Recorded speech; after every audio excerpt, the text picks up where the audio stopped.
Bon alors dans cette vidéo on va faire un petit point sur le bruit le bruit et les points qui n'ont rien à faire dans les fichiers de scan. Donc ce qu'on peut voir c'est que là on a les scans qu'on a utilisés précédemment qui sont assemblés. Donc ce qu'on peut voir c'est que si on se met en vue de dessus par exemple, on a tous les endroits qu'on a scannés au niveau du couloir qui sont corrects, qui sont relativement bien.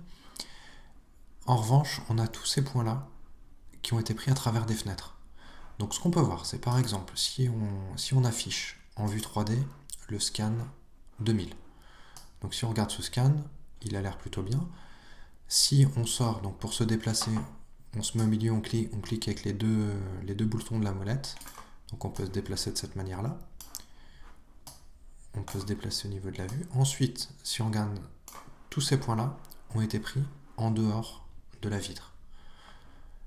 Exactement de la même manière, on a les points qui ont été pris en dehors de la vitre ici. Donc ces points, en général, ils sont noirs. C'est des points qui sont affichés de manière beaucoup plus sombre que les autres. Donc là, par exemple, ils sont noirs aussi.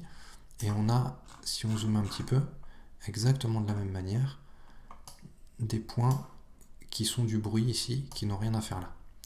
Donc pour les supprimer, il y a plusieurs méthodes. Donc la première méthode qui est un peu fastidieuse, enfin qui est un peu plus longue, qui est efficace quand même mais qui est un peu plus longue. On sélectionne un polygone, on fait un polygone sur tous les points qu'on veut supprimer et on supprime les points directement ici. Donc sélection actuelle, on supprime les points et on a les points qui sont supprimés. Donc ça on peut le faire pour chaque scan ou alors autre méthode. On prend directement le fichier global et on peut supprimer directement ici. Ce qui veut dire que si on supprime ici directement, ça va supprimer et que les points ont été pris par plusieurs scans, ça va le supprimer dans les différents scans. Donc ça permet de gagner un petit peu de temps. Donc une autre méthode qui est pas mal, qui fonctionne plutôt bien, c'est de faire un polygone. Donc on fait un polygone global sur l'ensemble de la structure. Donc on fait un polygone global sur l'ensemble de la structure. Donc ce polygone, on va le faire de cette manière-là. On n'y voit pas forcément très très clair, mais c'est vraiment juste pour donner la méthode. Donc on fait un polygone qui va avoir cette tête-là. Hop.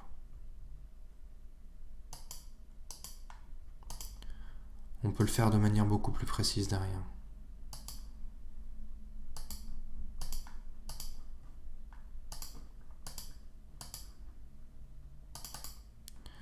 Donc on sélectionne ici, sélection actuelle, on peut inverser la sélection, ça veut dire sélectionner tout ce qui est en dehors de la sélection, et une fois qu'on a inversé la sélection, on peut supprimer les points qui sont dans la sélection inversée, donc ça a supprimé tout ce qu'il y a autour. C'est quelque chose qui peut prendre un peu de temps étant donné que ça va travailler sur l'ensemble des scans, mais ça va supprimer tout ce qu'il y a autour. Donc l'idée est là. Ensuite on peut le faire avec plusieurs scans, donc là j'ai fait un travail un petit peu grossier, donc on voit pas forcément ce qui se passe, mais il faudrait se mettre un peu de côté ici et sélectionner le polygone et virer tous les points qui vont pas nous servir. En fait, ça a plusieurs buts.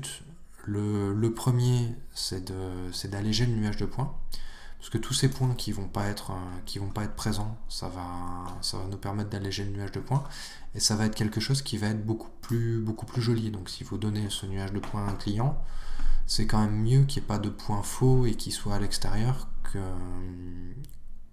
et qu'on puisse enlever les points qui servent vraiment à rien. Donc après il y a l'outil brosse. Il y a l'outil brosse qui permet de gommer de cette manière-là. Je suis pas extrêmement convaincu par cet outil pour le moment, ou alors je sais pas vraiment m'en servir correctement, mais en tout cas, l'outil polygone c'est vraiment ce qu'il y a de plus efficace. Donc soit on fait un polygone ici et on supprime directement. On peut supprimer les points directement là-dedans. Et c'est ce qu'il y a, je trouve, de plus simple. Pour que ces champs... Alors, il faut faire bien attention, parce que tous les points qui sont supprimés dans le nuage sont supprimés. Donc, il faut vraiment faire attention à ça. Donc si on ferme ça, si on ferme tout et qu'on enregistre, là, quand on va faire cet enregistrement, le nuage de points, il sera nettoyé. Le nuage de points, il sera nettoyé, donc c'est un enregistrement qui va prendre un peu plus de temps que d'habitude, parce qu'il va enlever tous les points qu'on a supprimés. Donc on peut voir ici qu'il va charger les différents scans au fur et à mesure, et il va charger chaque scan et lui enlever les points correspondants.